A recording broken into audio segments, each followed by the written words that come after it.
Àwọn ọmọ Yorùbá tàbá ló dàárọ̀ irọ́ ni o. Ibi a bá sì fọ̀rọ̀ tì sí báyìí kì ń bára wa ń bẹ. Kí ló dé Yorùbá kí ló dé tẹ́nítẹ́ní àkísà ń ta àtàn. Gbogbo ẹ̀yin ẹgbẹ́ Afẹ́nifẹ́re tó jẹ́ pé ìmọ̀tara ẹni nìkan ní ń dà yín láàmú. Tẹ́ wá sọ pé ẹ̀yin kọ̀ dí ìjà, ẹ̀yin kọ ẹ̀yìn sí Aṣíwájú Bọ́lá Ahmed Tinubu. Ẹ má gbàgbé o wípé gbogbo ẹni tó bá ta ara ilé rẹ̀ lọ́pọ̀ kò lè ríra lọ́wọ́n mọ́ o. Ẹ̀yin ti ta Bọ́lá Ahmed Tinubu báyìí, ẹ ti ta lọ́pọ̀. Ẹlẹ́ ń bá ẹ̀yà míì lọ. Èmi ò ní dárúkọ ẹ̀yà kankan torí mi ò bẹ́nì kankan jà. Ẹlẹ́ ń bẹ́yà míì lọ. Àwọn oníkẹ́ mọ́ bá wọn lọ. Àmọ́ ẹ rántí òwe Yorùbá tó sọ pé ọmọ ẹni ò ní ṣèdí bẹ̀bẹ̀rẹ ká fi ìlẹ̀kẹ̀ sídìí ọmọ ẹlòmíì. Ọmọ titi yín wá ṣèdí bẹ̀bẹ̀rẹ, ẹ̀yin wá ní kó bẹ̀bẹ̀rẹ tó ń wájú tiyín wípé di ọmọ ẹlòmíì lẹ́ lọ fi ìlẹ̀kẹ̀ sí. Kò sí wàhálà o. Àmọ́ ẹ rántí wípé ẹ̀yin fúnra yín náà, ẹ̀yin náà tún ti ń ti Yorùbá, ẹ ti ń tì wá lọ sínú wàhálà kan nu. Ẹni referendum lẹ́fẹ́, ẹni Yorùbá nation lẹ́fẹ́. Yorùbá nation tẹ́ lẹ́fẹ́ gbogbo ẹ̀yin tẹ́ ń jáde lórí social media tẹ́ ní Yorùbá nation lẹ́fẹ́. Èwo nínú yín ló jáde ló lọ ìgbà tí àwọn Sunday Igboho tí gbogbo wọn ń jáde tí wọ́n sọ pé ṣebí inú yàrá yín lẹ wà. Èyí tí ò sí nílé rẹ̀ Nàìjíríà wà lábúrọ́dì. Ọmọ ọlọ́mọ là ń ránṣẹ́ dé tòru. Ẹ sì ń rán àwọn ọmọ ọlọ́mọ, ẹ ń rán wọn níṣẹ́ dé tòru. Ẹ wá lẹ ń wá Yorùbá nation. Ẹ lè rí Yorùbá nation. Èmi yìí gan ń wá Yorùbá nation. Ìgbà tá a wá rí Yorùbá nation tí referendum ò ṣẹlẹ̀, ẹ jẹ́ ká dìbò f'Aṣíwájú Bọ́lá Ahmed Tinubu. Àbí ìwọ tó ń sọ̀rọ̀, ẹ wò ẹ má jẹ́ ń sọ̀rọ̀ púpọ̀.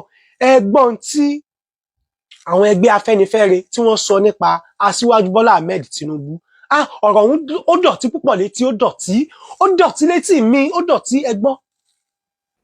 We believe that if at all there should be an election, the only person that is capable of putting this country right back on track is Peter Obi, and we stand by that assertion. Ṣé ẹ̀yin náà ń gbọ́rọ̀ lẹ́nu àgbàlagbà? Ẹ ń gbọ́ ọ̀rọ̀ lẹ́nu àgbàlagbà. Torí kíni?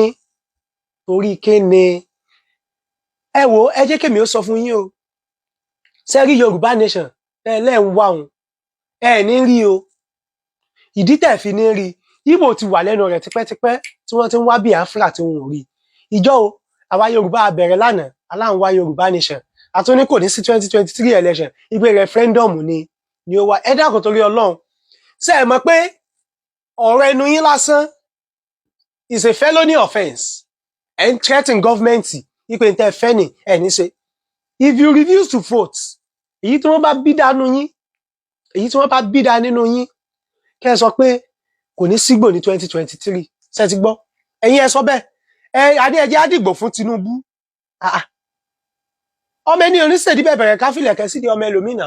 Ẹ wá ń sọ kótókótó ní gbòòrò ẹnu. Èmi ò tẹ ráyè àti wá proof point kankan fún anybody níbi báyìí lẹ́nu. But ọ̀rọ̀ tí bàbá yìí sọ, ọ̀rọ̀ tí wọ́n ní gbogbo ẹ̀yin Yorùbá nation agitators pátápátá tí Tinubu ò bá fi lè wọlé pírẹsidẹ́ǹtì ojú tì yín. Ẹ jẹ́ kí Tinubu wọlé pírẹsidẹ́ǹtì kẹ́ wá bẹ̀rẹ̀ sí ní agitate padà. Kẹ́ wá agitate tí ò bá wá split Nàìjíríà fún yín. Ẹ tó wá mọ̀ pé ó dà yín. Ẹni Tinubu dà yín ni ó dákẹ́ kò ṣe kinní kan. Ẹ dákun torí Ọlọ́run. Ẹ fẹ́ kó lóṣèlú ó máa bọ́ síta kó máa sọ̀rọ̀ flapapapapapa ní gbogbo ìgbà. Òun ní làákàyè, ẹ̀yin lẹ́yìn ò ní làákàyè. Ṣebí ẹ̀yin lẹ́ ń lọ grant interview anyhow. Ẹ bọ́ sí rí kíní ẹ fẹ̀yìntì, ẹ máa sọ èbó bí pé ẹ̀yin nìkan ni wọ́n rán léwé. Ìwé tẹ́ ka kí lẹ fi dà? Ẹ wá ń bínú ọmọ ìyá yín torí pé ó dáa fún jù yín lọ. Gbogbo ipa tí Tinubu ní láyé, èwo nu yín ló ní? Babalábá bẹ́ẹ̀ lómi ò nípa Tinubu láyé. Ẹ wá ń bínú Tinubu, ẹ ń bínú rẹ̀.